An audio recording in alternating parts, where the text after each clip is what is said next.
Dito na yung mga antilyas, ha? Hello. Oh, yan. Si Emmy. Si Ate Juliet. Si cellphone. Akala ko may kausap siya. Kasi pinapakilala na tayo. Hello. Oh, ito si ate. Ano pangalan na? Akala ko na uwi na ng Pilipinas. Yun eh. Yan. Ito po yung mga dati kong kaibigan sa Antillas, ha? Oh, Dito na lang tayo. Kalahating oras na lang naman eh. oh, sige na po. May bisita Ayaw ako sa magkano bahay. tayo kain. Sige sa atin. May bisita ko sa bahay. Tapos katapos ko kakain, pupunta kami dyan. Oh, mag-aaral kami. Oh, sige. Na. Pupunta ko sa bahay nyo. Chat-chat ko sa kanya.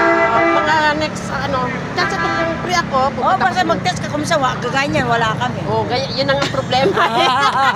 Susurpresahan ko sana kayo. Eh kaso Kaya na, mag-text ka. sino pupunta ko doon?